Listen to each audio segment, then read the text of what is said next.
Bueno, no sé. Hoy día venimos a discutir un tema muy interesante en esta ciudad. En cierto modo estamos revisando de dónde inicia esa locura del turismo adulto. La verdad, la mayoría de personas que nacen en esta ciudad piensa que esto viene desde un pasado muy lejano. Cuando la realidad no es así, simplemente es un tema actual, que poco a poco se ha ido dando, ¿no? En los últimos 70, 80 años de la ciudad. Para el cual tenemos dos invitados. Tenemos parte de la casa de visita. Buenas. Y al señor Iván Zúñiga, que es también aliado a nosotros diaria.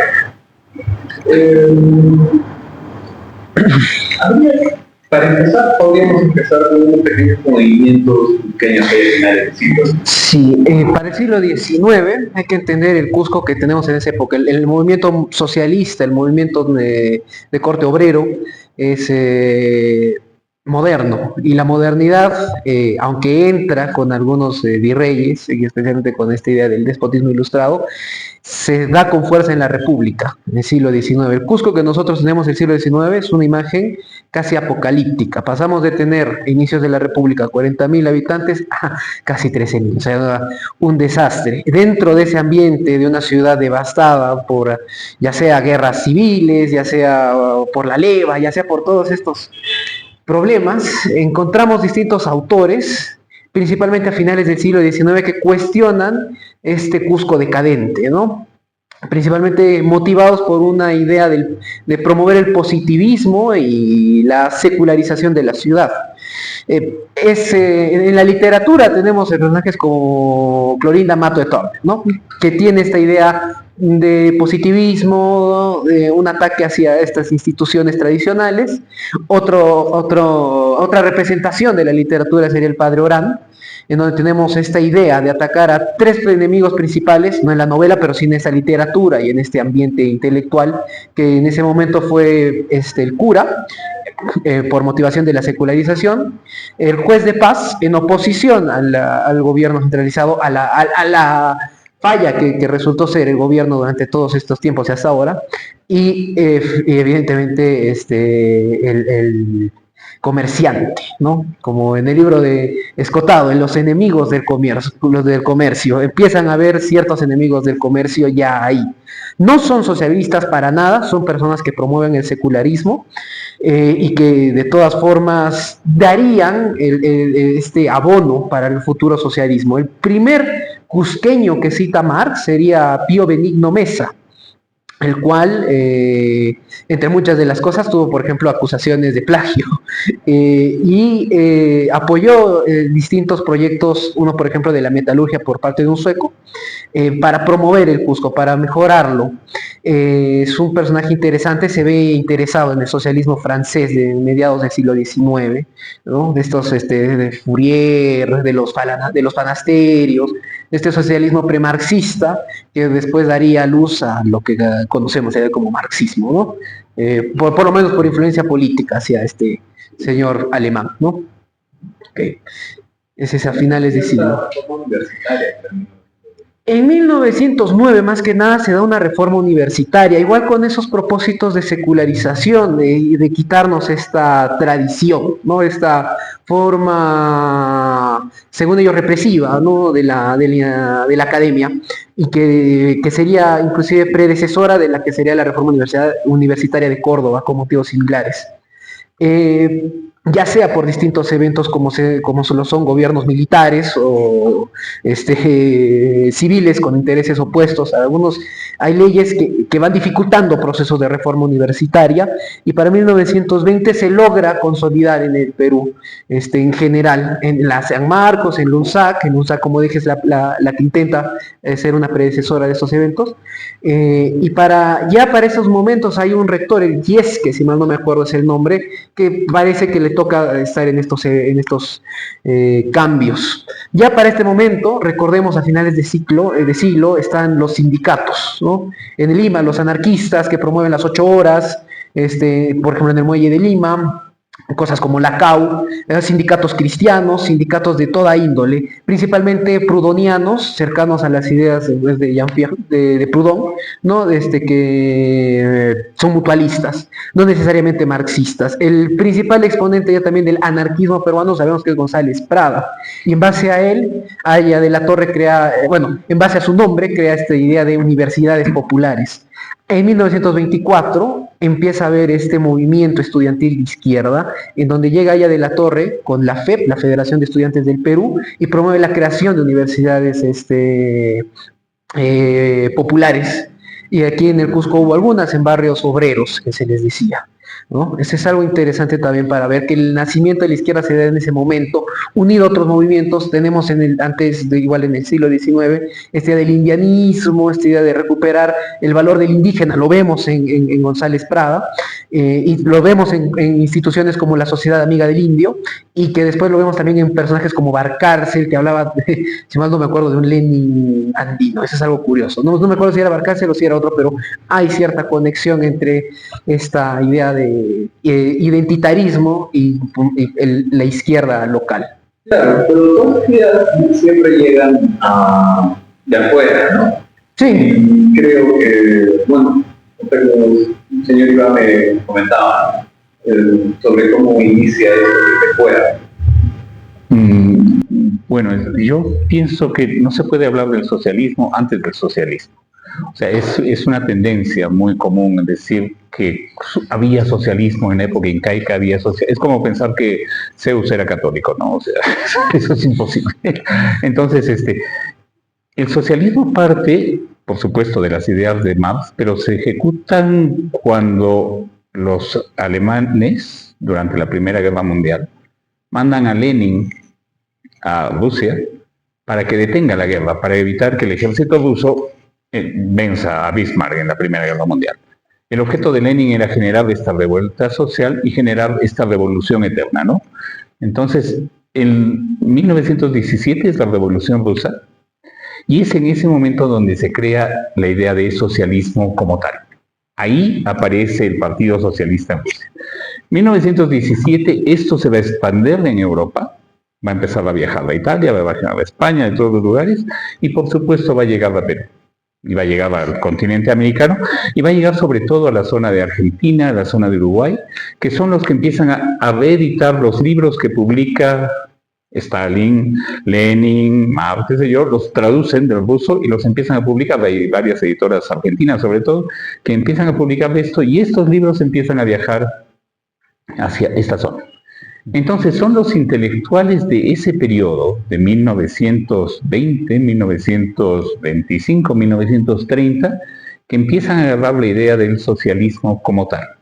El mismo Mariátegui, que estuvo en ese periodo, estuvo en Italia, justo en ese periodo, entonces agarra y encuentra en esta idea como la gran idea. Vuelve de Italia y en 1928 crea oficialmente para el Perú el Partido Socialista, que es el mismo año que hace sus 7 ensayos sobre la realidad peruana. Ese es el comienzo del socialismo en el Perú. Antes no existió. O sea, por donde quieras verlo, los incas nunca fueron socialistas, más monárquicos que ellos no hubo.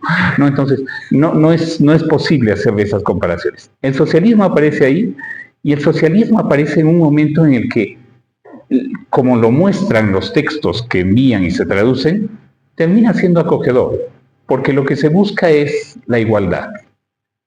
Pero hablemos de esos intelectuales de ese periodo, que son los intelectuales, los socialistas románticos, ¿no? O sea, por supuesto que quiero igualdad, pero quiero igualdad de derechos, quiero igualdad de atenciones. O sea, quiero que toda la gente tenga un hospital. En 1920 Cusco no tenía un hospital. El hospital más nuevo que tenía se había creado en 1538 por el primer alcalde y el primer gobernador, por Sebastián Garcilaso de la Vega, el padre del cronista, y Juan Pancorbo, el primer alcalde. Ese era nuestro hospital más nuevo. El hospital Lorena se va a crear en los años 30. Entonces la gente quería que haya un hospital para todos. Es una cosa lógica. Cualquier persona quiere que haya una atención. Eso ni siquiera es socialismo, eso es humanismo. O sea, yo quiero que toda la gente tenga buena atención. Quiero que toda la gente tenga educación. Todos esos intelectuales apostaron por esa idea.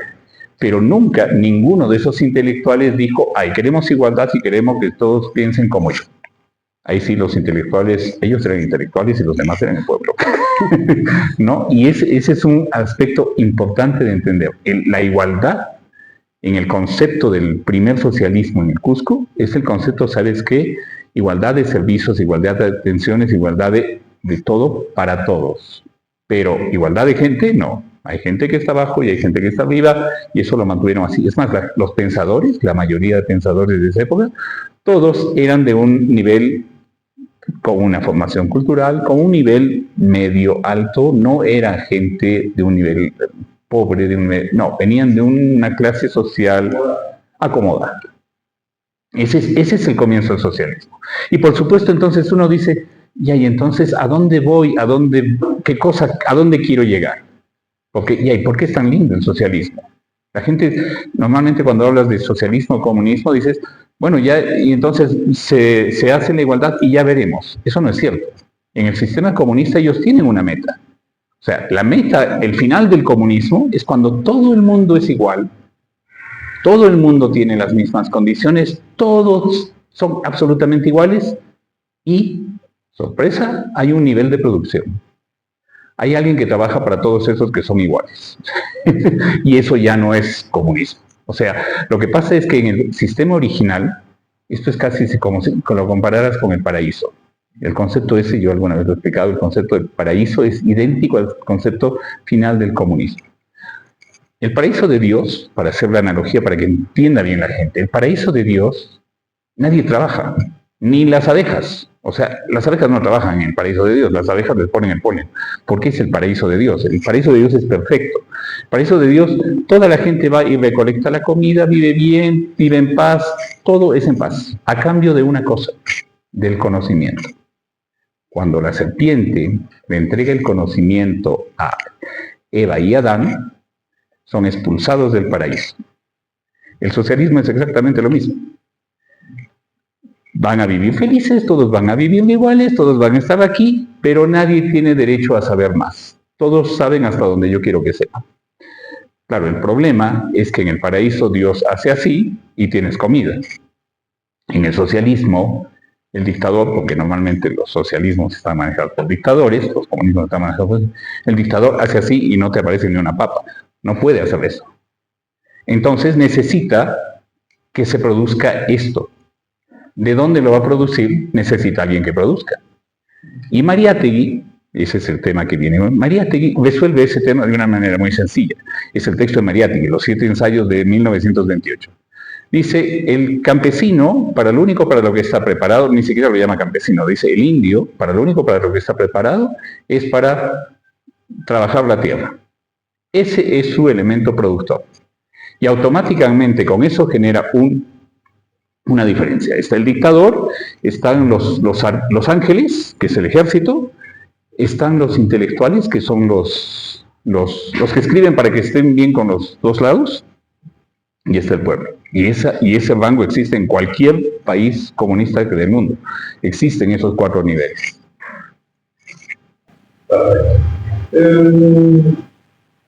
Cuando es el Cusco, en un terremoto de 1950, y hay un surgimiento del comunismo, ¿no? Sí, a ver, no es necesariamente contemporáneo, pero es que es un evento casi simbólico. Es un evento que es tabla rasa. Claro. Para 1900, para inicios del siglo, hay una especie de segunda hay una primera modernización del Cusco, ¿no? Tienes este Cusco decadente y un Cusco que intenta modernizarse, que casi que compagina con la época de la Belle Époque mundial.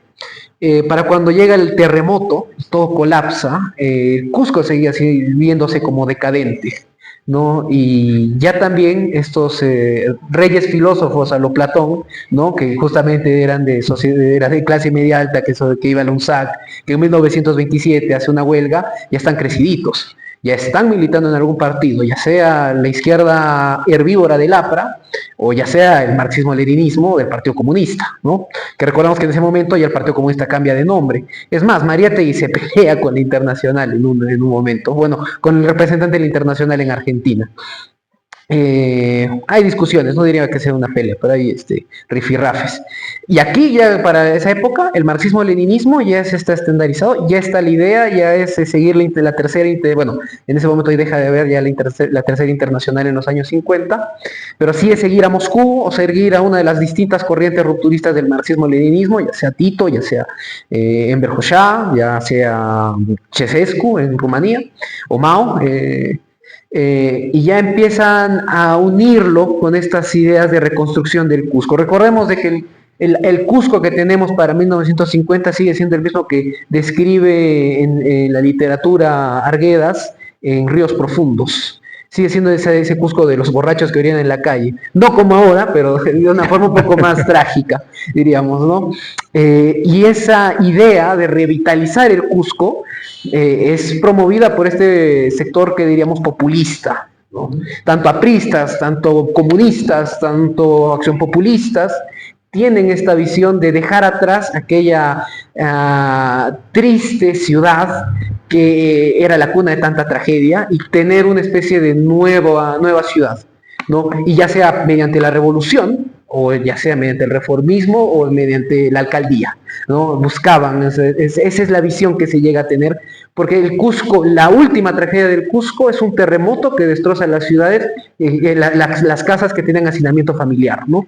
Y ahora necesitamos un nuevo Cusco y no podemos dejar, por ejemplo, que vengan ingenieros limeños a intentar reconstruir nuestro barroco andino, ¿no? Ese es más o menos lo que se da después de ese periodo y se trata de hacer una nueva ciudad del Cusco posterior a 1950, al terremoto por lo menos.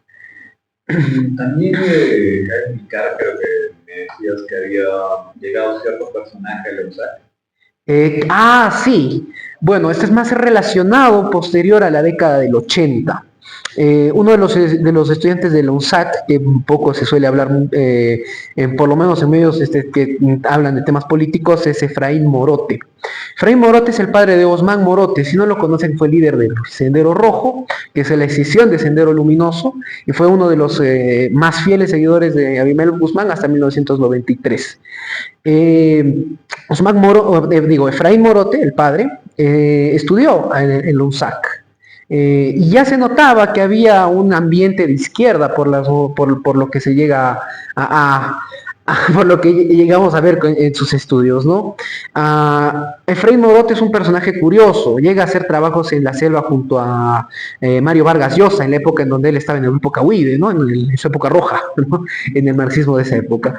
Y él es elegido como rector de la Universidad San Cristóbal de Huamanga posteriormente, y mutilaría, porque creo que es un término adecuado, la universidad, los buenos docentes de la universidad, para hacerla una universidad de marxismo-leninismo, así admitiendo únicamente a todas aquellas personas que estén militando en el Partido Comunista. Es así como un abogado, que no es necesariamente una persona muy iluminada, llega a ser catedrático de filosofía y letras, y que posteriormente sería el responsable de la peor época del país, ¿no? Por lo menos en esa época llega a aparecer. Por ahí comentabas sobre un movimiento trotskista. Sí, el trotskismo, cuando se cinde del socialismo, del comunismo por lo menos internacional, otro de los rupturistas, aparte de los que ya hemos visto, de los que se pelean es el primero que se pelea con Stalin, el segundo sería Tito en ese caso, forman la Cuarta Internacional y de ahí desarrollan ideas para poder aplicar la revolución, ¿no? Y aplicar sus ideas de revolución permanente, sus ideas, su oposición a la NEP que tuvieron con Lenin, su idea de colectivización etcétera, etcétera, ¿no? Uno de estos métodos era el entrismo, por ejemplo, en que se metían en instituciones, en partidos o instituciones que no eran necesariamente, ni siquiera marxistas, y trataban de abrir una especie de ala izquierda. Pasó, por ejemplo, en Argentina con la UCR, hay un sector de la UCR que se vuelve trotskista por el entrismo trotskista, pasó en el peronismo, y aquí pasa con sindicatos, pasa con agrupaciones, principalmente con aquellas que estaban ya en lo que se llamó el Instituto de Reforma Agraria y Colonización, que de hecho lo creó un liberal, Beltrán, ¿no? Y que ya cuando se va dejando de lado esta idea de esta reforma agraria, empiezan a entrar a los sindicatos y a estas y a estas instituciones como para querer instaurar una revolución de tipo trotskista en contra de la URSS y de Mao, ¿no? Y tenemos ahí un personaje que viene justamente de Argentina, que sería, y que es trotskista, que estaba creo que en el Partido Obrero Revolucionario, la POR, que era Hugo Blanco, si mal no me acuerdo ese era el nombre del partido, ¿no? Están ahí los trotskistas. Perfecto. Ahora podríamos hablar de ciertos eventos previos, ¿no?, a la reforma agraria, ¿no?, que cambiaron, se podría, como un cambio definitivo para todo lo que se viene a ver. Sí, a ver, como dije, estaba este Instituto de Reforma Agraria, estaban distintos movimientos que apoyaban esta idea de reforma agraria. La reforma agraria, como el socialismo, no es una idea local, ¿no? Es una idea importada. Había propuestas de reforma agraria en Italia, en la época de Mussolini, por ejemplo, habían socialistas que exigían la reforma agraria. En la época previa a la guerra civil en España había estas ideas de reforma agraria. Aquí llegan. Aquí lo curioso es de que lo que mezcla en la reforma agraria socialista de europea con esta colectivización de las tierras, con las ideas del mundo indígena, la resignificación de nuestra cultura en pos de una ideología política. Eso es algo que sucede, no solo con la reforma agraria. Ya previo hay esta idea, ¿no?, de un Lenin Incarri, ¿no?, de una especie de líder revolucionario que guía las masas del pueblo, que en este caso serían los indígenas en el Perú, ¿no? Es un intento de mezclar lo autóctono con la revolución, y es la base que después sería utilizada durante la época del septenato de militar, ¿no? Bueno, según la referencia de lo que es la reforma agraria, ¿se podría dar un poco? Sí, creo que hay que hacer una explicación. O sea, la reforma agraria nace por, ya conté antes que había todo este movimiento socialista, ideológico, la igualdad, etcétera, etcétera. Y en el sistema socialista ya habían pasado la Segunda Guerra Mundial y había empezado la Guerra Fría. Y en la Guerra Fría, la campaña principal que tuvo Rusia era gringos malos, capitalistas malditos, empresarios pésimos. Ese eslogan que usaron sirvió para que en todo el mundo se hiciera esto de la reforma o de las luchas laborales de todos tipos. En algunos casos correctas, en algunos casos no acertadas, ¿no? Y entonces, por ejemplo, cuando se habla de el tema original contra el obrero, era el obrero que trabajaba 12 horas y se le pagaba 8. Eso sucedía en Europa, sucedía en Inglaterra. Entonces, esa es la protesta del pueblo en Europa, y entonces de ahí sale el famoso tema de la plusvalía, que se usa para todo el tema este. Cuando viene la reforma agraria, es una cosa traída de los pelos de los propios rusos, porque la reforma agraria no funciona igual que una fábrica. Hay un periodo en el que yo planto, que trabajo no 8 horas, sino 20 horas, porque tengo que plantar, y hay otro periodo en el que yo miro cómo crece. Son dos etapas de trabajo muy diferentes. Entonces había que armar una reforma agraria para tener el control sobre los propietarios de la tierra. En el caso del Perú, los hacendados. Pero en Polonia sucedió exactamente lo mismo. O sea, no es el Perú la novedad, ¿no? Simplemente se copió el modelo en diferentes sitios. Y en el Perú fue eso, ¿no? En 1961 empiezan son asaltos a haciendas, no es la reforma, pero son asaltos que hace Hugo Blanco con Candela y otro grupo más de gente, ladrones, entran a robar haciendas, no hacen otra cosa. O sea, entran, roban la hacienda, se van, usan a la gente, toman la hacienda. Esto va a tener toda una complicación, porque usan a la gente, mandan a la gente delante, la clásica de Hugo Blanco, mandaba a la gente delante, él iba atrás, luego tomaba la hacienda, se llevaba el armamento de la hacienda, se llevaba lo que le interesaba y se iba. Y así hacía esto en diferentes haciendas y dejaba a la gente a la hacienda para que los hacendados no puedan volver. Los hacendados tenían un proceso con la policía, se les devolvían las cosas porque lo que se estaba buscando era la tierra y no las máquinas ni nada de lo que estuviera encima de la tierra, sino la tierra misma. El ganado seguía siendo de los hacendados, por ejemplo. Entonces, se les impide volver. Esto sucede 1 año, 2 años, 3 años, y lo que sucede es que el campesino deja de trabajar. O sea, la tierra queda abandonada antes de la reforma agraria. En 1968, Velasco del golpe de Estado, y él instaura la reforma agraria que había sido invento de Belaúnde. Belaúnde es el que crea la reforma agraria como fórmula, no la ejecuta. Y entonces Velasco antes habían sido los ideólogos socialistas, este es el primer momento que toman una acción directa. Les quitamos las tierras. Quitan 10 millones de hectáreas a un montón de propietarios para entregárselas a unas 400.000 personas. Les entregan las tierras y listo, y se acabó.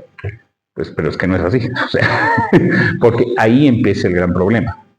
Cuando se van los hacendados, cuando se va la gente que trabajaba la tierra, era este tema de igualdad, ¿no? El hacendado tenía la tierra y el trabajador no la tenía. Pero es que el hacendado tenía la tierra porque sabía cómo trabajarla. El hacendado tenía, por ejemplo, 20 hectáreas de té. Voy a poner el ejemplo para que la gente entienda claro esto. El hacendado tiene, por ejemplo, 20 hectáreas de té que trabaja en un periodo de tiempo, las cosecha, las cultiva, agarra, las exporta, las vende, trae las semillas, trae los fertilizantes, etcétera, etcétera, las exporta y gana una utilidad. El Estado de eso cobra un impuesto. Entonces el Estado tiene dinero, el hacendado tiene dinero y el hacendado con el pueblo, esto también es algo que siempre se tergiversa. Primero, las comunidades campesinas siempre fueron comunidades campesinas, nunca fueron parte de la hacienda. La comunidad campesina está independiente de la zona que es la hacienda. Entonces, los campesinos, los originarios de la tierra, siempre tuvieron su tierra. Nunca fue tomada por los hacendados.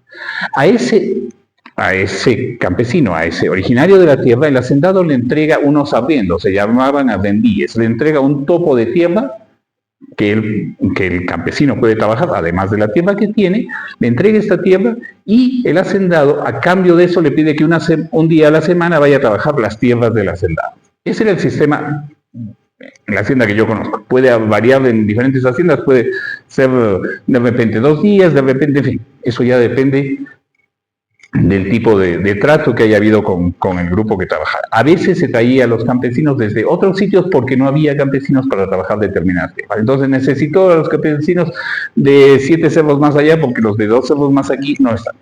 Así de simple. Entonces ese era el sistema. Cuando viene la reforma agraria, le quitan las 10.000, 20.000 hectáreas de té y se las entregan a los campesinos. Pero lo que pasa es que las tierras, o sea, el arriendo, que era del hacendado, se lo quitan al campesino. Y se queda otra vez como parte de la hacienda. Entonces, es el primer momento que el campesino, en vez de ganar, pierde ese terreno. Luego lo que queda, la tierra que era del hacendado, la dividen entre los que eran los cooperativistas o los que eran los principales dirigentes de estas turbas que empezaron a tomar. Entonces no es una división proporcional, sino que es una división parcializada entre yo tengo estas tierras, yo escojo estas me gustaron más. Entonces, por ejemplo, el contador de la hacienda, que conoce las tierras mejor que los campesinos, dice, yo me quedo con este espacio, y el otro se queda con este espacio. Entonces, y luego pasa lo siguiente. Como dije antes, la maquinaria seguía siendo del hacendado, y los hacendados se las llevan, o las queman, o las botan, o lo que sea. O finalmente esas maquinarias venían de Inglaterra, venían de Alemania, venían de Italia, lo que sea, y necesitaban repuestos. La reforma agraria impidió las importaciones y importaciones. Entonces necesitaban una pieza X que solamente se producía en Alemania. Como no había importaciones, la pieza X nunca se podía comprar.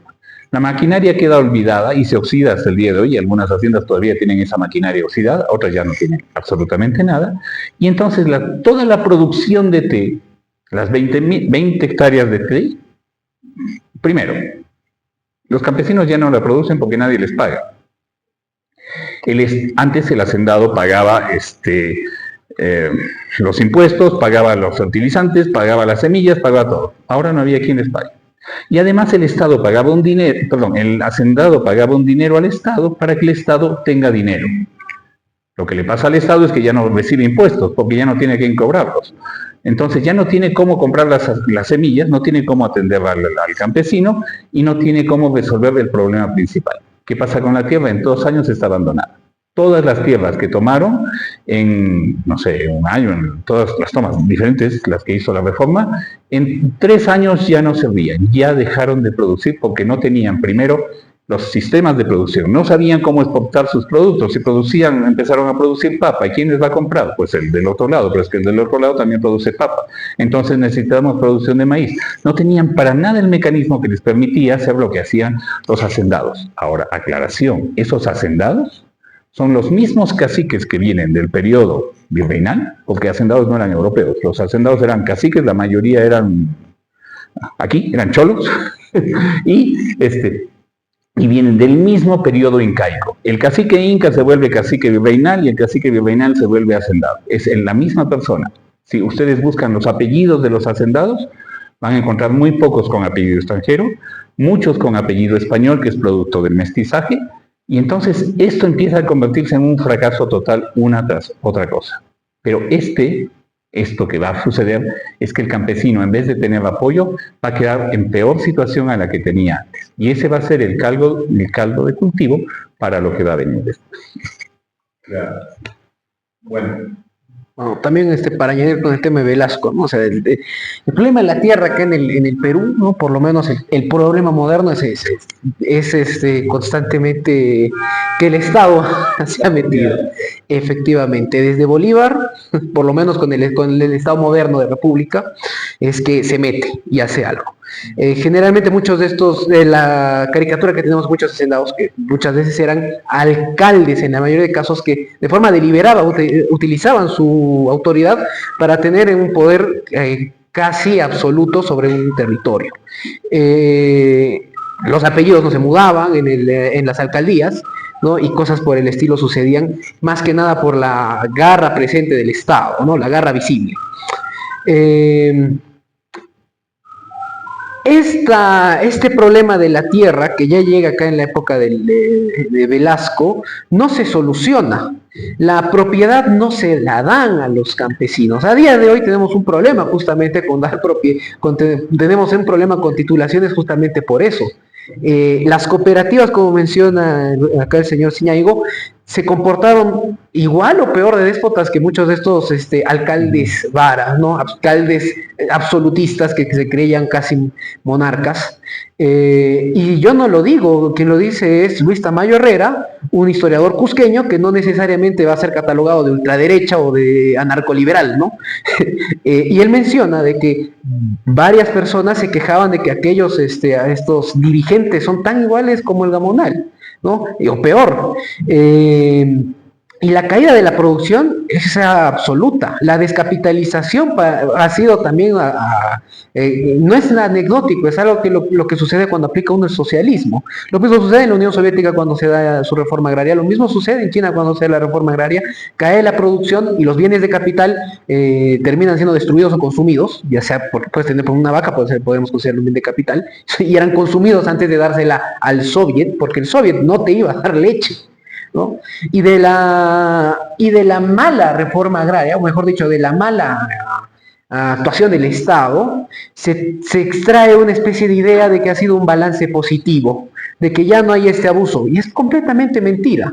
Estos sindicatos, estas federaciones, estas cooperativas, estas agrupaciones, que no necesariamente siempre era Sinamos, pero también lo que fue Sinamos, a día de hoy sus zombies o sus herederos siguen siendo tan déspotas como la idea que tenían de los gamonales, y que agarran a la gente y las tratan de formas muy malas para llevarlas a hacer protestas, por ejemplo. Eso lo conocemos bien, se nota, se ve, está documentado.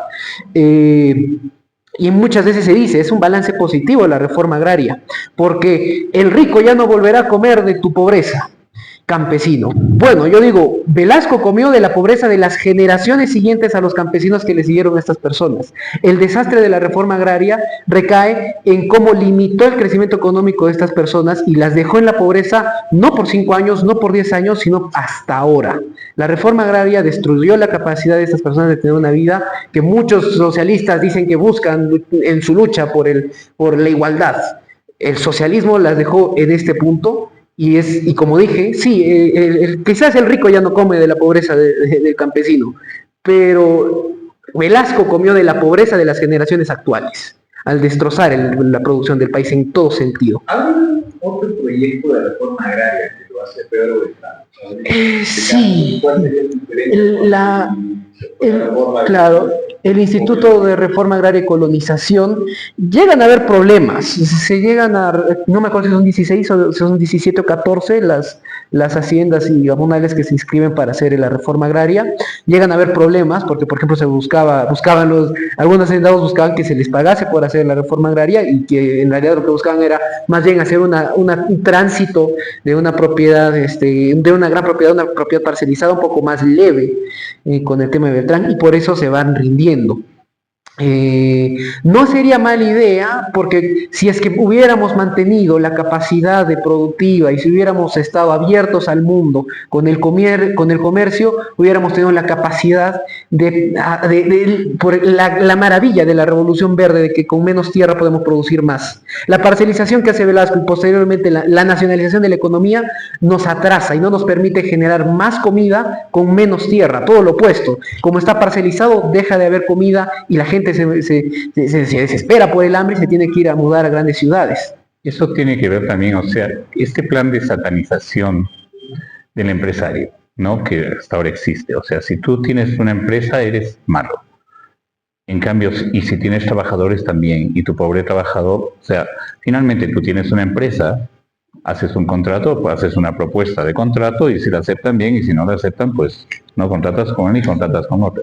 Tener una empresa no es para nada malo, tener dinero tampoco es malo, tener monopolios tampoco es malo. O sea, yo uso un celular chino y el celular es una empresa que es un monopolio. No, o sea, y es chino, ¿no? O sea, tener monopolios no es malo porque eso genera, al final de cuentas, bueno, y en general cualquier tipo de acción independiente, acción empresarial, de llamarla así, cualquier acción es buena. Y finalmente, el hacendado era un empresario que asumía riesgos como cualquiera. O sea, si este año les tocó plaga y les malogró todo el cultivo, ¿quién lo asumía? Obviamente el hacendado. Eso no lo asumía ni el campesino, ni el arrendíe, ni nadie. Lo asumía el hacendado. Y entonces, así como podía haber beneficios, había costos. Que la vida haya sido perfecta, no. Cuando ustedes hacen revisiones de inventarios, de haciendas y estas cosas, o sea, sienten que, o sea, a pesar de que eran haciendas que producían, pues vivían en el medioevo, o sea, no, sus haciendas no, o sea, hagan, ya, de Cusco, vamos a ponernos en Cusco concretamente. La mayoría de casas del centro han sido alguna vez de hacendados. Quizás la casa más importante sea la del Marqués de Bayumbroso, hoy en día de la Universidad de Diego Quispetito. Solamente les digo que piensen, para que tengan una idea de cómo vivían, ¿dónde está el baño de ese espacio? Para que piensen, hoy en día nosotros el baño lo tenemos acá. El baño de ese espacio está 3 patios más adentro. El baño de cualquier casa de ese periodo está 3 patios más adentro. ¿Cómo eran las casas en ese entonces? ¿Cómo vivían los hacendados? O sea, yo les aseguro que cualquier persona que vive en cualquier sitio aquí vive mucho mejor que cualquiera de esos hacendados. Ellos invertían mucho tiempo, gastaban, o sea, uno ve cuando ve inventarios de haciendas, ve todo lo que hacen para que la producción sea buena, pero nunca piensan en cómo viven ellos. O sea, es increíble, o sea, ellos viven poco más en barracas. O sea, en algunos casos, yo he visto inventarios, el espacio donde ellos viven, la habitación donde viven, pues, el piso es de tierra, así de simple, ¿no? Muy bien.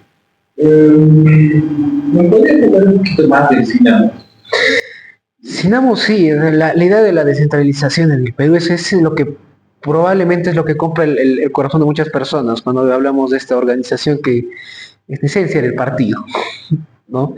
Yo suelo bromear, ¿no? Bastante con esta idea de el APRA quiso hacer Sinamos en los 20 y nunca lo logró, al fin y al cabo.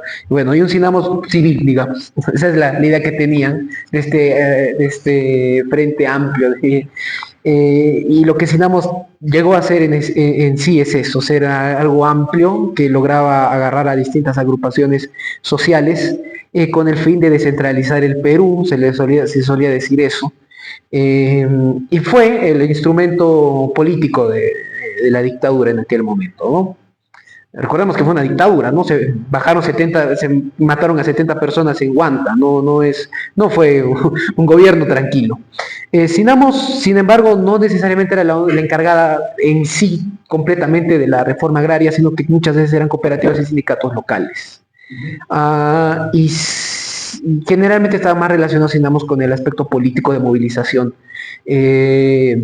Había sindicatos principalmente en la selva cusqueña, que estaban encargados del tema de las haciendas o del tema de las cooperativas y de estos folcloses andinos, ¿no? De estas granjas colectivas. Tenían esta idea inspirada en Yugoslavia de que el trabajador sea dueño de parte de la empresa, ¿no? Funcionó más o menos en Yugoslavia, es por eso que no colapsa tan mal como colapsan en otros países comunistas al aplicar su socialismo, pero tampoco es un sistema sostenible. Y en algunos se aplica bien, en otros se aplica mal. En algunos, como dije antes, los dirigentes hicieron lo que quisieron, al punto tal de que hubo organizaciones locales que se levantaron a veces en contra de mismas organizaciones de la revolución, ¿no? Cosas como, si mal no me acuerdo, la FARTAC aquí en el Cusco tuvo un rol, no contra Sinamos, ¿no? Pero sí contra algunos movimientos sociales que estaban encargados de la producción. Que tenían estas cosas, ¿no? O sea, al punto tal de que llegan a crearse instituciones de la misma corriente ideológica para intentar contrarrestar los problemas obvios que va a traer la aplicación de este sistema. Es algo que en todo sistema socialista ha sucedido. La única diferencia es de que al parecer a los de la FARTAC no se los volaron a plomazos como en la Unión Soviética, donde apareció una asociación opuesta a la planificación, pero que era socialista, igual se la volaban, no había ningún problema. Y sí, o sea, lo que sucedió en esa época, por lo menos en el Cusco, relacionado a estas instituciones, era más o menos eso, ¿no? Corrupción, malversación, destrucción de propiedad, destrucción del capital, hambre y socialismo, el sinónimo. Claro. Y bueno, ahí también vemos que esta academia pegada al socialismo que ya viene a ser osmosis con la política. Por ejemplo, hay un cierto alcalde que hace mediante un concurso saca la bandera del Cusco. ¿Me podrías explicar un poco? Ya, la de Radio se suele mencionar de que la bandera del Cusco sale de Radio Tahuantinsuyo, no es tanto así. Él mismo explica en su libro, en una entrevista que tuvo en Estandina, ¿cómo se llamaba el alcalde? ¿Me acuerdas? Se llamaba Núñez, Julio, exacto, Muñiz, ¿verdad? Él explica que no lo dice de forma literal, pero es evidente de que había un mensaje ideológico al utilizar la bandera del movimiento cooperativista internacional fundada por Charles Fourier. Charles Fourier, recordemos que es un socialista premarxista, ¿no? Una idea económica disfuncional, vamos a ser honestos, ¿no? Uno de los símbolos es, por ejemplo, los dos pinos, y su bandera original era la bandera de los 7 colores. Y él menciona de una forma esta nacionalista y romántica, similar a este socialismo del Velascato, ¿no? De que no, en realidad esta bandera fue propuesta para el cooperativismo por parte de Flora Tristán en el movimiento, y que por eso, además se utilizaba en el incanato sin ninguna fuente histórica, sin ninguna base documental, ni en ninguna base histórica de ningún tipo tampoco, ¿no? Ninguna fuente, y que por eso deberíamos tenerla como una representación del Cusco contemporáneo posterior a la revolución. Y de hecho, los intelectuales de esa época reconocen que la reforma agraria, por lo menos en ese momento, fracasó en muchos sentidos. Dicen, no es lo que hubiésemos esperado.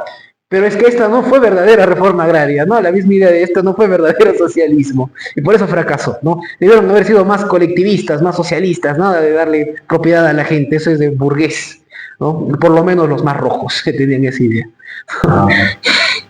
Entonces, si empieza a cambiar muchas ideas de la política, también podemos analizar que la gran mayoría de alcaldes entonces fueran apristas, populistas, o ahora último, de movimientos regionales. O de Izquierda Unida. Entonces, también podemos ver, si me podrían comentar los dos sobre el segundo gobierno de Belaúnde. Bueno, más que nada enfocado. El primer gobierno crea el aeropuerto, ¿no? Es el actual. Claro, pero lo que pasa es que más que lo que hace es lo que no hace, ¿no? Exactamente. O sea, estamos hablando del segundo gobierno. Sí. El segundo gobierno viene como para completar lo que intentó en el primero, que tampoco fue nada, o sea, no hizo gran cosa, ¿no? Y entonces no toma acciones concretas respecto de la economía, no toma acciones concretas respecto de a lo que más se dedica, que es a lo que mejor así es a la construcción, y eso lo hace bien, porque lo hizo bien en su primer gobierno, lo hizo bien, o sea, esta parte la manejaba bien como arquitecto, pero a nivel económico, a nivel empresarial, a nivel de, sobre todo ahí, no hace absolutamente nada. Y frente a los movimientos que se generan subversivos, es el que deja que pase todo. O sea, no hace la gran cantidad de muertes de este periodo, son de su gobierno y de Alan García. La cantidad inmensa de gente que murió es consecuencia de que no hizo absolutamente nada. Coincidentemente, después cuando en el gobierno de Fujimori los empezaron a sentenciar, Paniagua, que era del mismo partido de Belaúnde, entró y los liberó. O sea, o sea la historia seguía, ¿no? Entonces, ese es el punto para mí el más triste del periodo del segundo gobierno de Belaúnde. Un presidente bueno, no era corrupto, pero no tampoco no era un hombre que tuviera decisiones que resolvieran cosas. A pesar de que tuvo un ministro de Economía que era muy bueno, Ulloa era un ministro muy bueno y que finalmente mantuvo la situación. Recordemos cómo entra Belaúnde. Belaúnde entra después de que había estado un dictador, que era Velasco, que había dejado el país hacia abajo. Había llegado a Morales, que aunque también es dictador, nunca nadie lo considera que fue dictador, pero porque entró en un poco de deshacerse del dictador, ¿no? Y fue el que llamó a la Constitución, fue el que llamó a elecciones, fue el hombre que un poco volvió a la democracia, ayudó a que pasemos a la democracia. Es por eso que no se lo considera tan dictador como a Velasco, ¿no? Pero llegó en un momento que el país estaba mal. La situación que había quedado con la reforma agraria había hecho que el pueblo, los campesinos, todos estuvieran en una situación peor a la que habían tenido antes. No tenían cómo producir, no tenían nada, no tenían recursos y no tenían los elementos para exportar los productos, finalmente, que era lo que generaba ingreso a los hacendados. Entonces, Belaúnde llega ahí, pasa económicamente, porque pasa, no la aguanta, la raspa, y bueno, y después nos toca peor, porque el primer gobierno de Alan, pues o sea, en vez de sacarlo adelante, lo tiró todo, lo terminó de 7.000% de inflación, ¿no? Pero es eso, o sea, ese es por lo menos mi sensación del primer gobierno de Belaúnde. Belaúnde fue, como nos comenta acá, señor Ciñaigo, un inútil superlativo en muchos sentidos, principalmente con el tema de Sendero. Belaúnde le tenía miedo al ejército. Belaúnde era una persona que no tenía muchos pantalones, y aún para la época en donde le hacen el golpe, él ya tenía información para evitar que eso suceda. No hizo nada. La procrastinación hecha, hombre. No es que no robó, pero dejó que robaran, porque sí, teniendo la posibilidad, por ejemplo, un ejemplo de que dejó de que robaran, es que nunca hizo una auditoría seria o una investigación sobre la corrupción en el ejército durante sus 12 años de gobierno. ¿No? Los dejó pasar tranquilos. Y él tenía miedo de que si tocaba lo que estaba sucediendo en Sendero, le volvieran a dar un motivo para el cual suspender la democracia, ¿no? Al punto tal de que te das cuenta que muchos de los dirigentes de aquella época no tenían ni idea de lo que estaba sucediendo. Claro. Me mencionaban de que primero se hablaba de que eran avijeros, ¿no? La famosa, la infame anécdota de uno de sus ministros, el ministro, si no me acuerdo, era del Interior o de Defensa, que menciona que no, solo son avijeros. Otros que mencionaban que eran de Cuba y no sé qué cosas. Sendero Luminoso no era un imperio invisible, ¿no? Como otro imperio invisible que era una porquería allá en Estados Unidos. ¿No? ¿Por qué? Porque era muy secreto, ¿no? No tenía, aunque hacía mucha propaganda después, pero Tanta era la desconexión entre este señor Belaunde y el ejército, es que al parecer, yo me sorprende que nunca se pusieron sentarse en la mesa y seriamente investigar quiénes eran. El ejército ya para el inicio de estos desgraciados ya tenía información de quiénes eran. No necesariamente quizás dónde estaban, no necesariamente bien qué cosa es lo que pensaban, pero ya había información, ¿no? De lo que estaba sucediendo, ¿no? La excusa que pone Morales Bermúdez, que dicho sea de paso fue el ministro de Economía de Velasco, ¿no? Así que de derecha nada, ¿no? Dijo es que habían 70 grupos similares que pretendían hacer lo mismo. Ya, pero no intentaron detener a ninguno, ese es el problema, ¿no? Y cuando llega acá al Cusco, después de, por ejemplo, el asesinato que hay en Ayacucho, el primer asesinado por Sendero es Benigno Medina, si mal no me acuerdo se llama su nombre, es un medio fundista que es asesinado brutalmente frente a su familia durante las fechas de vísperas de Navidad. Acá llega con esa lógica. La verdad es que es trágico cómo deja Belaúnde que primero no interviene bien y después cuando deja que el ejército haga cosas no tiene los pantalones para hacerlos detenerse. El ejército ha matado a más personas durante Belaúnde y García que durante Velasco o Fujimori, siendo los dos gobiernos autoritarios y los otros dos gobiernos demócratas que no han hecho nada, ¿no? Eso es algo curioso también para revisar, ¿no? Fue una tragedia, por lo menos del primer y el segundo gobierno de García, ¿qué se puede decir de Alan Damián? Fue una época muy dura para los peruanos en donde hacer cola, tenías que limpiar tu arroz que te llegaba a veces con gorgojos, donde no había comida por culpa del desabastecimiento y la inflación, ¿no? Bueno, este socialismo democrático que disfuncional, ¿no? Sí, ahí es importante hacer una aclaración, porque el ejército no mata porque le da la gana. O sea, el ejército no sale a matar y matar gente porque está loco, ¿no? O sea, los que empiezan a cometer las matanzas son los del otro grupo. Y empiezan a cometer matanzas, aparecen fosas comunes, aparecen crímenes, capturan niños, hay temas en la selva que son salvajes, son genocidas completamente. Y son ellos los que hacen que el ejército salga. El ejército se empieza a enfrentar con ellos. Los que hemos vivido esa época tenemos una visión diferente a los que no la han vivido. El ejército empieza a enfrentarse con ellos, con alguien a quien no conoce. El ejército es emboscado un montón de veces. Los caminos son tomados por ellos. El Cusco, para los que no lo saben, no tenía un solo turista, uno solo, porque simplemente una vez se voló un tren y murieron muchos, entonces nunca más volvieron turistas hasta que vino la paz. Entonces, ¿qué pasaba? Que había estos planes de atemorizar a la gente, por eso tenía ese nombre, generar miedo, y entonces lo que más generaba miedo al pueblo era que desde cualquier sitio, desde cualquier momento y en cualquier momento te explote una bomba y muera un familiar tuyo. Eso era completamente, digámoslo, habitual, podía pasar. En esa época tú no podías entrar a un banco. Si entrabas a un banco, entrabas y salías porque en cualquier momento lo podían borrar. Por nada ibas a pasar por el lado de una comisaría. Si te veías con un policía, mejor lo saludabas de lejos, porque seguramente le iban a disparar. O sea, la época es peor que pandemia, porque era un virus que no sabías de dónde venía y no paraba de matar. Así de simple. O sea, ese fue el periodo Belaúnde, Alan García, que lo dejaron avanzar como les dio la gana. Que la gente no lo cuenta, ¿no? O sea...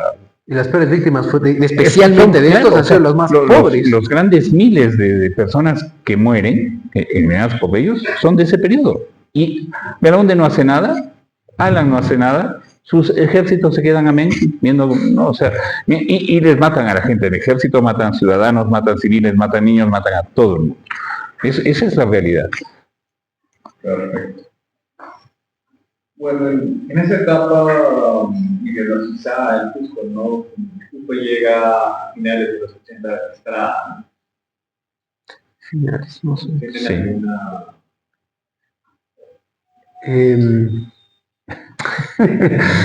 Bueno, yo tengo de Estrada, tengo dos cosas. No, Estrada para mí es un gamonal. Es el gamonal perfecto, ¿no? Porque es el hombre que hace del Cusco su chacra, hace lo que le da la gana. Hay cosas que las hace muy bien, o sea, ¿para qué las hace muy bien? El tema de arreglar la ciudad. Bueno, esta cosa de poner parchas a la francesa estaba bien, pues bien, quedaba mejor va no tener nada, ¿no? Ya, pero esa parte la hace bien, pero en algunas cosas tiene unos excesos que son, desde mi punto de vista, eso es un punto de vista muy personal, son como, no te pases, pues. O sea, el escudo de Chenique es de Chenique, no es el escudo del Cusco. Esta idea de cambiar símbolos, de cambiar cosas, de cambiar nombres, que está muy pegado a las ideas del socialismo, terminan siendo falta de creatividad.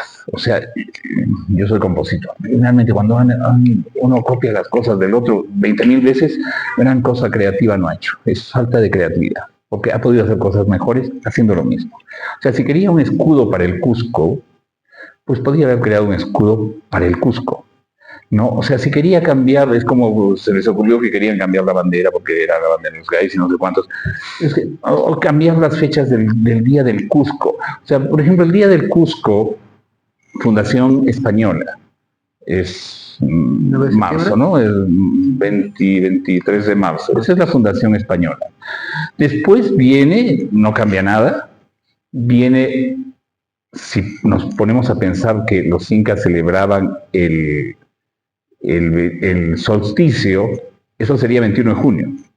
Pero la fiesta del Cusco se hace el 24 de junio, que es fiesta de San Juan. Esa es fiesta española, no es fiesta incaica, ¿no? 24 de junio es fiesta de San Juan. Si no lo sabían, pues entérense. O sea, lo que celebramos el 24 de junio es fiesta de San Juan, pero también es el Día del Campesino. Entonces, por eso es que se celebra el Día de San Juan, Día del Campesino y Día del Cusco.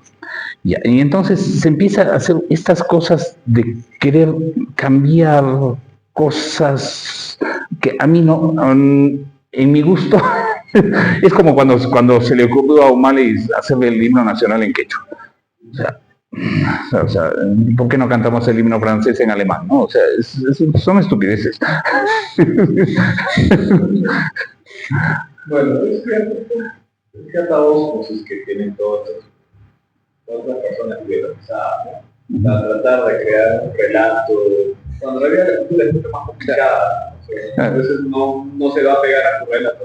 Es como que si nosotros los liberales quisiéramos sacar nuestra bandera capitalista de la serpiente, y no, hacen la Yakumama, sería una locura. No, porque además es alterar la historia.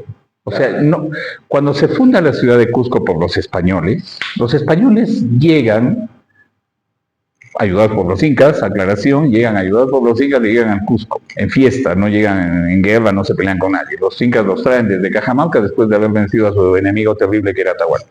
Entonces, agarran y fundan, y la fundación dice, la siempre noble y leal ciudad del Cusco. Cuando, claro, estaba, y además, obviamente, muestra la relación entre los conquistadores de ese momento con los cusqueños de ese momento. Están siempre noble, ojo, noble y leal. ¿Leal a quién? A ellos. Están llegando 5 días después de haber estado en Cajamarca, o sea, no son leales a ellos. Esa es una fundación importante. Que un alcalde X, porque le dio la gana y porque se reunió con su conjunto de regidores, se le ocupa cambiarle el nombre, se le ocupa cambiar la bandera, se le ocupa ponerme una bandera. O sea, los incas no tuvieron bandera. ¿Quieren ponerme una bandera? Fantástico, y está bien. Pero que no digan que es la bandera de los incas, que no digan que el escudo es de los incas. A mí esas cosas me parecen unas... Yo tengo una palabra para eso, pero no a ver. Era el sentido común de la época, diríamos, sí. También. A ver, cuando menciono, por ejemplo, que en la década de 50 hay este terremoto y hay este sentido común de la palingénesis, la resurrección, es algo que también sucede a niveles más amplios en otras sociedades. En el caso del mundo árabe, tenemos el ejemplo del movimiento Baas, el movimiento panárabe, movimiento de resurrección nacional, Tenemos el ejemplo de los fascismos europeos, que siguen teniendo esa misma lógica. A escala local, por así decirlo, continental, uno de los países que está sufriendo una de estas cosas de palingenesis y de idea de intentar relacionar el futuro con temas sociales y el pasado de forma distorsionada, podríamos decir que es Bolivia, ¿no? Con todos los cambios que se han hecho a lo largo de los últimos años, principalmente por el gobierno del MAS, que no es extraño, desciende de un partido fascista como es la Falange Socialista Boliviana. Y aquí se da algo similar.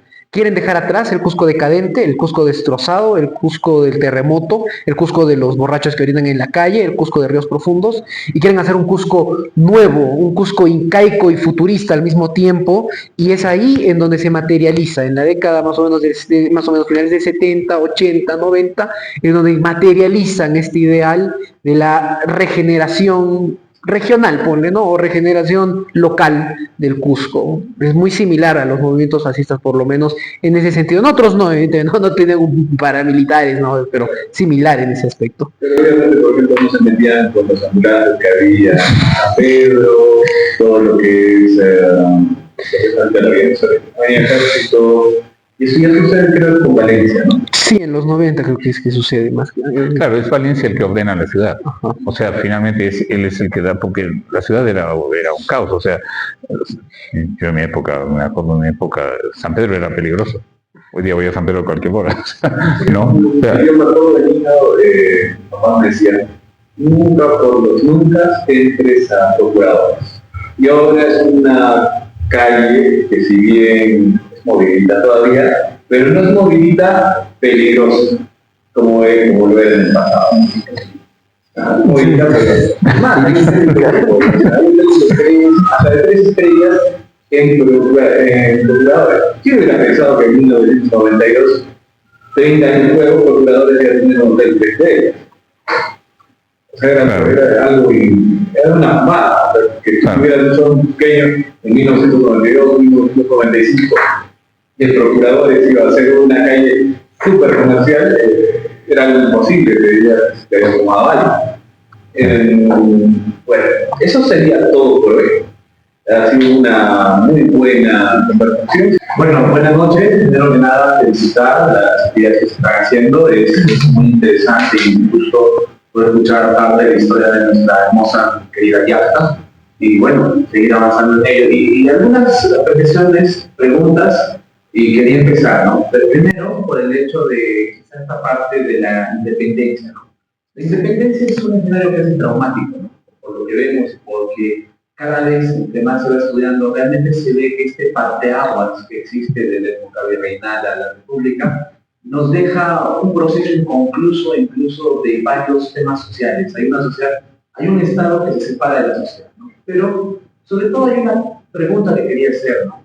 Debido a que cuando me tocó hacer la revisión de los nombres de bastantes capitales generales de la extracción independentista, cuando uno hace luego la revisión y va nuevamente al campo, se va dando cuenta a la hora de comparar las poblaciones, primero que muchos de los apellidos también estuvieron en las haciendas de zonas de Antas, zonas de Cusco.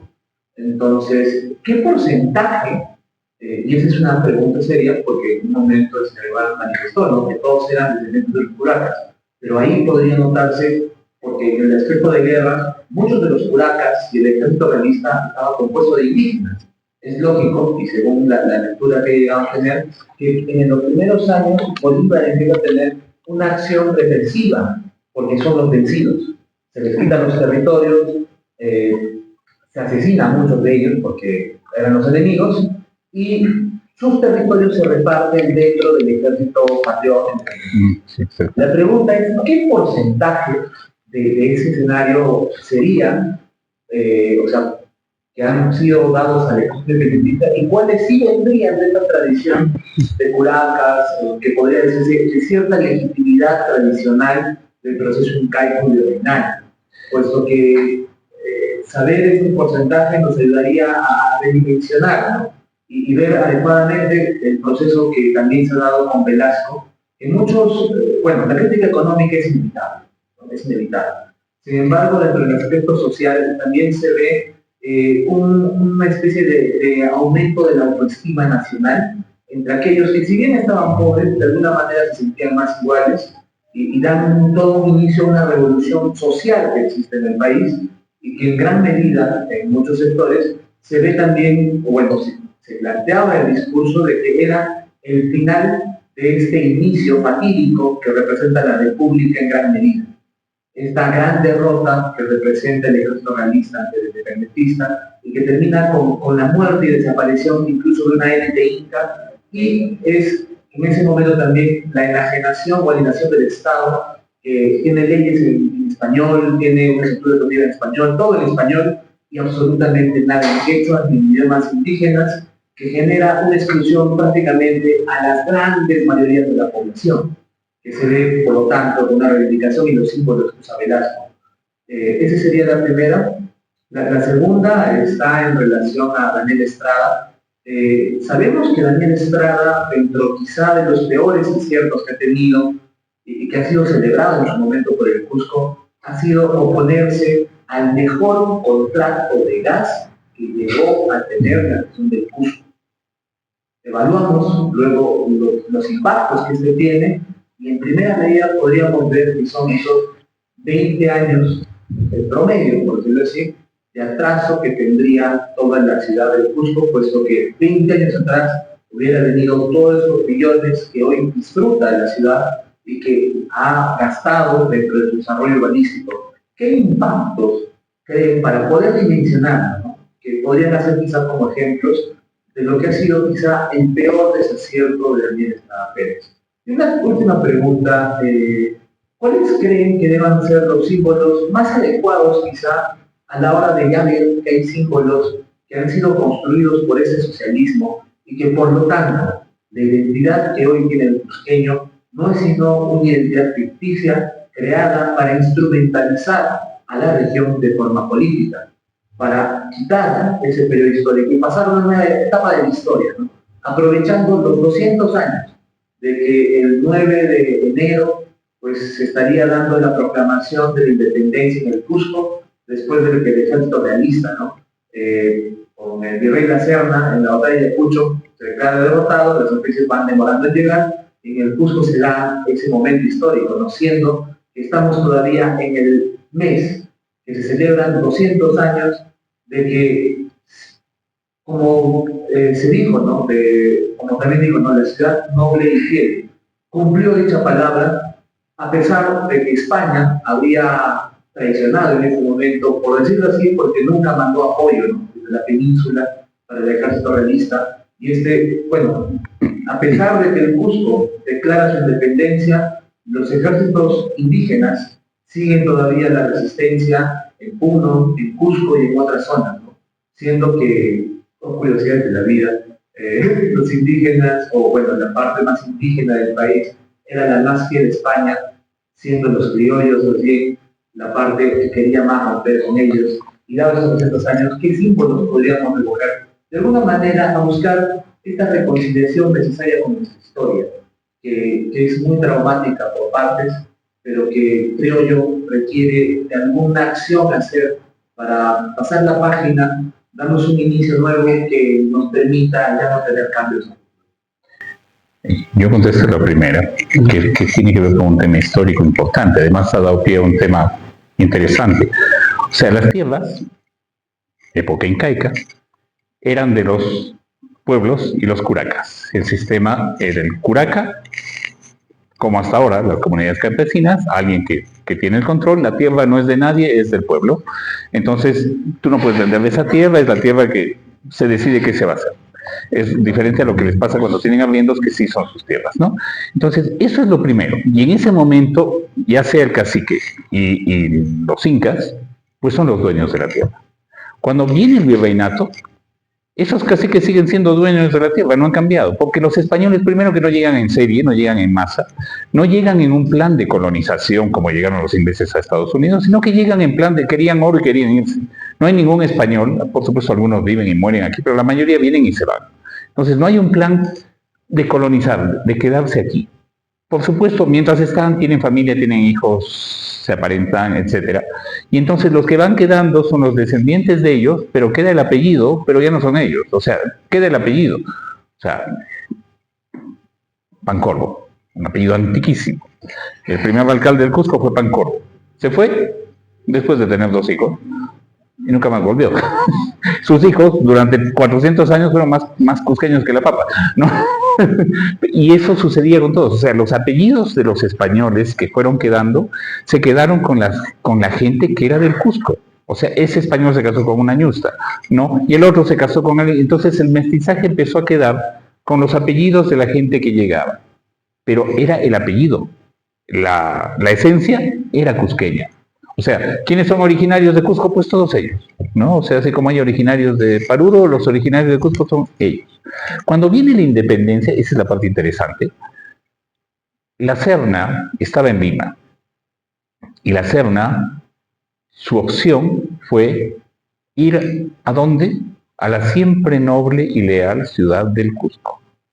Llegó, esto la gente casi no lo sabe, nunca lo ha relacionado, llega al actual, bueno, ahora es el Instituto Nacional de Cultura, era el cuartel de Maruri, que era el cuartel del Ejército Real, que después pasó a ser cuartel del Ejército Nacional.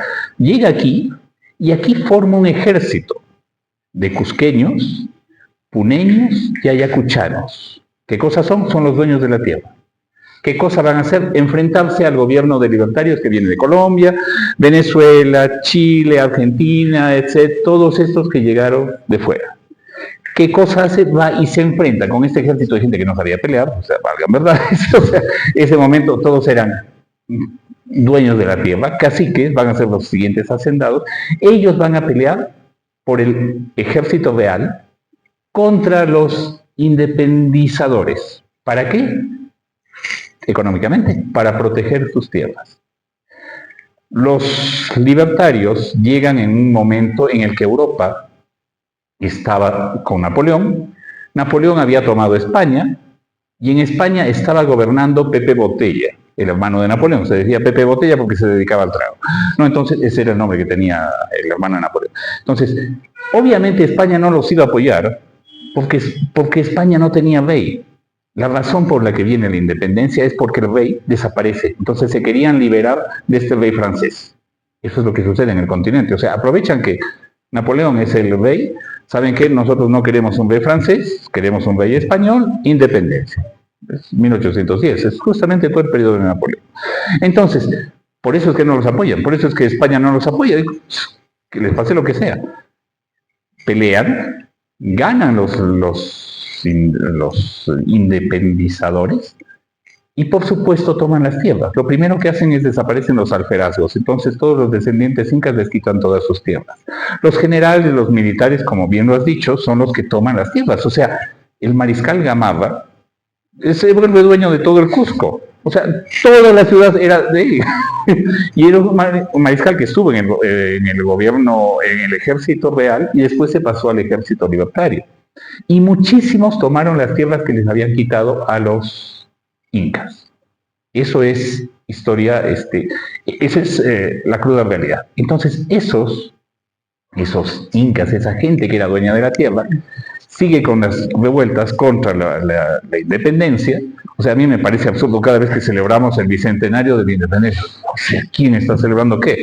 O sea, nosotros somos argentinos, somos venezolanos, somos qué cosa, ¿no? O sea, es falta de conocimiento de historia, falta de identidad. O sea, yo por nada celebraría el bicentenario, porque yo me considero peruano.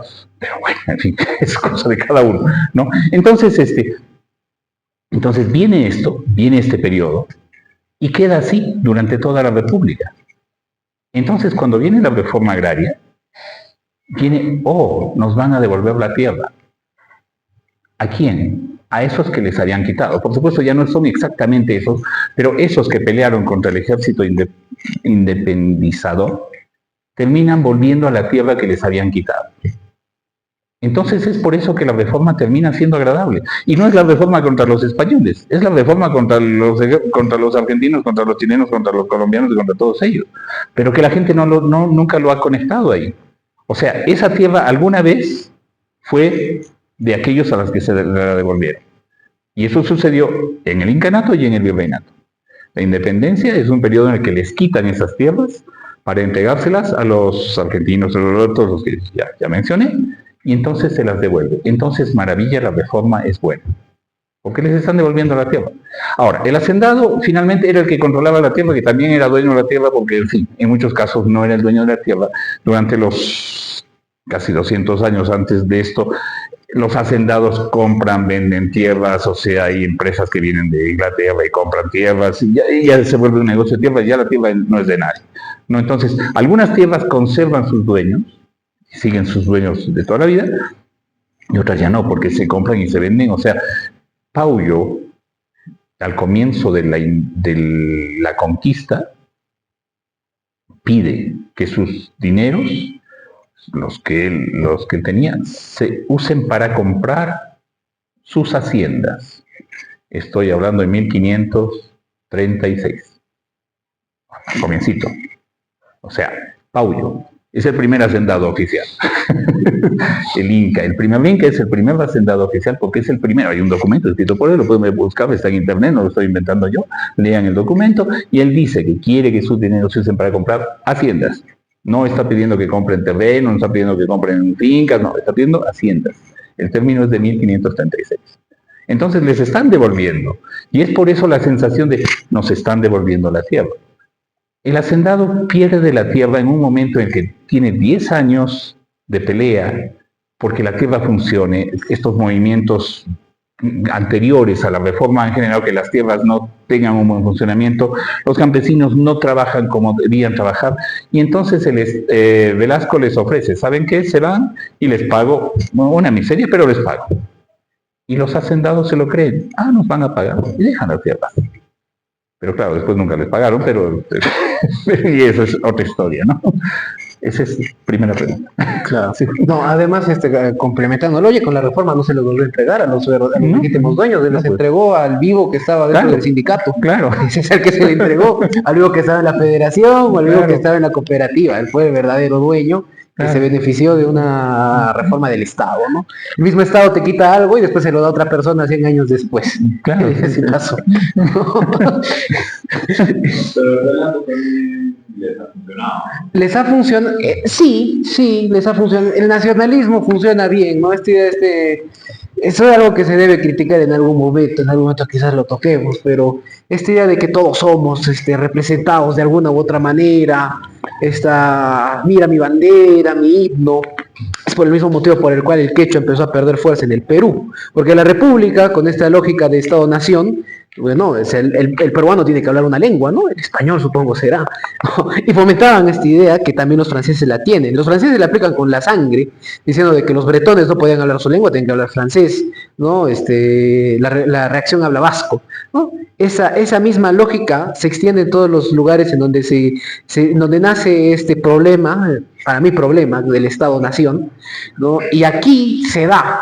Ahora, con Velasco, agarra todo lo que había mal, le da una mala interpretación, una interpretación ideológica, y lo pone en el Ministerio de Educación, y es lo que nos han vendido durante tanto tiempo, ¿no? O sea, tenemos una distorsión, pero todo país en su Ministerio de distorsión histórica de educación tiene una distorsión favorable al gobierno en algún sentido, al Estado. El nacionalismo es eso, simplemente es una distorsión histórica. Ahora, yéndome más directo a tu tercera pregunta con respecto a los símbolos, ese es el tema.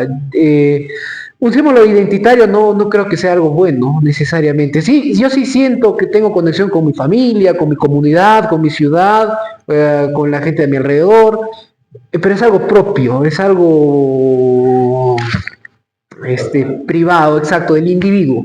Cuando tú lo haces colectivo, lo haces peligroso. Nace este polilogismo de tú contra mí, de quechuas contra aymaras, de indígenas contra criollos, ¿no? Por eso, por ejemplo, yo me pongo que hablen de una república criolla, porque si tú te pones a revisar quiénes fueron los grandes desgraciados de la república, lo menos importante va a ser su procedencia, lo más importante son sus acciones. No importa si es un campesino que viene desde el norte, que se vuelve militar, no importa si es un profesor que de una ciudad criolla, no importa. Los peores representantes de este periodo histórico que es la República, lo peor que hicieron no es su origen, ¿no? Por eso no me gusta hablar de los criollos, ¿no? Los criollos lo de menos, ¿no? Lo malo es en sí los que han estado, el nombre y apellido que tienen, exactamente. Así que en respecto a los símbolos, ya sea una lengua, ya puede ser una bandera, pueden ser propuestas interesantes, pero fomentan esta idea del polilogismo. Por ejemplo, yo no estoy en contra de una bandera regional, no está mal necesariamente, siempre y cuando no fomente esta idea de regionalismo. No me importa si existe una bandera colla, pero siempre y cuando no fomente un supremacismo colla. No estoy en contra de un movimiento que reivindique los pueblos amazónicos, pero sí estoy en contra de que se ponga una especie de idea de superioridad basada en la distorsión, que es lo que se vende en el nacionalismo, es una distorsión de la historia constantemente, ¿no? Ahí hay un tema actual. Esto es actual. Hoy en día tú vas a hacer una actividad con el municipio que ya tiene un escudo, malo o bien el sol de Chenique es el escudo del municipio, pero ahora te piden que pongas el logo. El logo, o sea, el municipio tiene un logo. O sea, un municipio no tiene un logo. El logo lo inventó el anterior alcalde, Boluarte. Entonces tenía un logo, no sé cuántos, ¿no? Y entonces otra vez agarró y copió lo mismo. Es una guachafería completa. O sea, tú no puedes poner que una ciudad, una municipalidad tenga un logo. O sea, ¿y cuál va a ser el logo del Perú? O sea, vamos a hacer un escudo y el logo del Perú. No, o sea, y entonces luego cada congresista va a tener su logo. Y luego la secretaria congresista también. Cada barrio va a tener su logo. Claro, es un absurdo. O sea, hay un símbolo que representa algo. Para eso se pone. Es el escudo y punto. Yo soy el alcalde y si se hizo una obra en ese periodo, pues se hizo en ese periodo y se acabó. O sea, no hay un logo de la época de Muñiz Caparó. No puso su firma. No puso su firma. O sea, ya puedes poner tu placa diciendo que tú lo hiciste, pero no con el logo. Esa es una guachafería completa. O sea, y es una guachafería inventada por Boluarte que se la ha copiado este alcalde. O sea, como digo, falta creatividad, ¿no? O sea, es una cosa que les falta. O sea, es copiar y copiar malos modelos. Ese es un tema para mí importante. O sea, hay formas. Si yo voy a crear un símbolo, ya el símbolo, a ver, además, pensemos, si yo estoy creando una ciudad nueva, la ciudad que sea, y quiero ponerle una bandera, quiero ponerle un escudo, quiero ponerle un himno, me parece perfecto. Pero si estoy viviendo en una ciudad que tiene 700 años, 1000 años, descubrió Cusco y ahora le puso nombre. O sea, no es así, no está como Lelutier, ¿no? Y descubrió, ¿no? Y le volvió a poner un nombre, ¿no? Y se enteró que ya había sido descubierta. No se puede hacer eso, no se pueden cambiar símbolos, porque el símbolo es la identidad del pueblo. Tú quieres ponerle otro nombre, pues es el logo. Termina siendo un cambio, termina siendo tan feo como el logo. Y luego había una pregunta sobre Estrada. Sobre cuál fue su peor error, creo que fue su gran desacierto. ¿Cómo medirían el impacto negativo que ha tenido el oponerse al mejor contrato de la público? Es sobre Estrada y de negatividad de no haberlo hecho. Claro.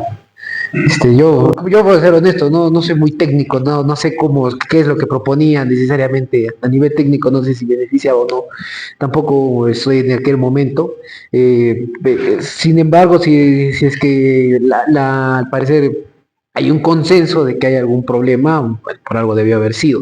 Si es la razón de nuestro atraso, no sé yo. Sin embargo, puedo decir de que la interferencia del Estado, ya sea en su más mínima expresión, como lo puede ser una municipalidad, o en su más amplia expresión, como lo es actualmente un Estado-nación, va a generar en estos problemas.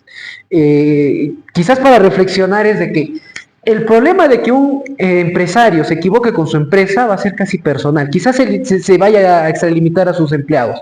El problema de que un Estado se equivoque es de que generaciones de unas personas que no tienen la culpa de nada tengan que estar afectadas por el error de uno solo que se creó muy listo, se cree a sí mismo muy listo como para tomar decisiones tan importantes. El ejemplo más que me gusta poner a mí en el caso de la falla del Estado es la sustitución de importaciones en el Cusco. En el Cusco, digo, en el Perú. Destrozó la riqueza. Y hay gente pobre gracias a esa ley. Pero hubo gente muy lista y muy quizás bien pensada y muy moral que la puso y bueno, condenó a mucha gente a vivir en condiciones muy malas. ¿no? O sea, el problema del Estado es de que las malas decisiones que toma no le va a afectar al alcalde necesariamente, o solo al alcalde, o solo a los burócratas. Va a afectar a ti, a ti, a ti, a ti, a todos, y ya está, ya, ¿no? O sea, esa es una reflexión que debemos de tomar. No es que Estrada haya tomado una mala decisión, es que nuestros alcaldes pueden tomar cualquier decisión que nos vaya a destrozar en algún futuro, ¿no? Eso es algo que tenemos que tener constantemente en la cabeza, ¿no? Pues no. Bueno, yo no soy muy amigo de Estrada ya. No, o sea, y sí, o sea, lo que pasa es que cuando tú gobiernas un país, tienes que pensar en todos, no puedes pensar en algunos. O sea, si yo voy a ser alcalde de una ciudad, voy a ser presidente de una ciudad, no puedo pensar en un grupo, no puedo pensar que voy a ayudar a un grupo. Si voy a ser funcionario en una institución pública, tengo que ser funcionario para todos. Y cuando yo suspendo una actividad económica porque a mi ideología no le gusta, estoy siendo completamente enemigo de mi pueblo. Así de simple. O sea, si yo voy a ser alcalde de esta ciudad, quiero que toda mi gente, absolutamente toda mi gente esté bien. Los ricos y los pobres, no solamente los ricos, no solamente los pobres, no solamente los que trabajan, no solamente los que no trabajan, sino todos. Todos tienen derecho a lo mismo. Los que son ricos serán porque trabajaron más, los que son pobres serán porque trabajaron menos, puede haber diversas razones, pero yo no tengo por qué discriminarlos, no es mi función. Mi función es servir a todos, y la palabra servir está por encima de todo. No es el momento para que yo me ponga de ego y yo soy la diva de la escena y aquí estoy y ahora yo voy a gobernar el mundo y soy el alcalde. No, estoy aquí para servir y mi función es muy modesta y muy sencilla y tengo que hacer las cosas bien. ¿Puedo equivocarme? Por supuesto. Pero justamente por eso eres alcalde, para tener un consejo, para poder hacer consultas, para poder avanzar. O sea, yo si tengo una empresa, puedo resolver y puedo caer en un error porque me equivoqué. Es mi culpa. Puedo tener un directorio y el directorio conmigo se equivocó, ya está bien, asumo el costo. Y como dijo Luis, o sea, en el caso de mi empresa, ya mi empresa se fregó. Pero cuando trabajas con el pueblo, trabajas para tu pueblo, trabajas para tu estado, trabajas para tu gente, no puedes pensar así. O sea, tienes que pensar en todos. O sea, cuando se hace cualquier ley, o sea, a mí me fastidia mucho estos grupos, aparece, por ejemplo, no voy a mencionarlos, ya, pero grupos que aparecen queriendo leyes para ellos. No se puede hacer. O sea, si quieres hacer una ley de familia, es para todas las familias. Si quieres hacer una ley sobre animales, es para todos los animales, no solamente las vacas.